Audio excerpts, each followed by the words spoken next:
చైనాలో భూమి ఎందుకు కుదించుకుపోతుంది? ప్రపంచంలో ఒక గొప్ప సూపర్ పవర్‌గా ఎదిగిన చైనాకు ఈ పరిస్థితి రావడానికి గల కారణాలు ఏంటి అని తెలుసుకోవాలంటే మా వీడియో లాస్ట్ వరకు చూసేయండి.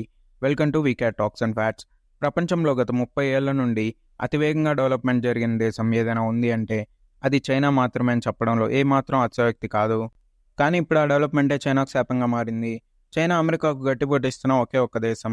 అలాగే ప్రపంచంలో రెండవ అతిపెద్ద దేశం. జనాభా పరంగా చూసినా రెండవ స్థానంలో 140 కోట్లుగా ఉంది.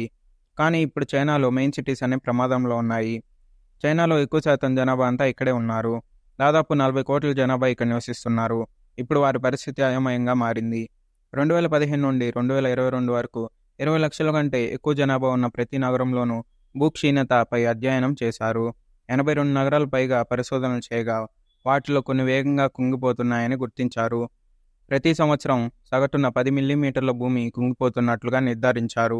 రాబోయే 100 ఏళ్లలో చైనా తీర ప్రాంతాల్లో 1/4 భాగం సముద్ర మట్టం కంటే కిందకు దిగిపోతున్నట్టు శాస్త్రవేత్తలు అంచనా వేశారు. ఇక్కడ రెండు విషయాలు ఏంటంటే, ఒకటి చైనాలో క్రమంగా భూమి కూరుకుపోవటం, రెండవది సముద్ర మట్టాలు పెరుగునున్నాయి. వీటన్నిటికీ గల కారణాలు ఏంటంటే వాతావరణంలో వచ్చిన మార్పులు. ఈ విషయాలు చైనాని ఆందోళనలోకి నెట్టేస్తున్నాయి. చైనాలో భూమి కృంగిపోవటానికి గల ప్రధాన కారణాలు రెండు. ఒకటి, చైనా మొత్తం ప్రపంచంలో ఎక్కడ లేనంటి అతిపెద్ద భవనాలన్నీ ఇక్కడే ఉన్నాయి. వాటి బరువు వల్ల భూమి కుంగిపోతుంది. రెండవది, చైనాలో భూగర్భ జలాలు తగినంత లేకపోవటం. మెయిన్ సిటీస్లో నీటిని ఎక్కువగా తోడేస్తున్నారు. దీంతో భూమిలో నీరు మొత్తం నశించిపోవటం, ఇవి భూమి కృంగిపోవటానికి కారణాలవుతున్నాయి. చైనాలో భూమిలోకి నీరు పంపించే ప్రయత్నాలు కూడా చేస్తున్నారు. దీన్ని బట్టి చూస్తుంటే మనకు కూడా అర్థమవుతుంది.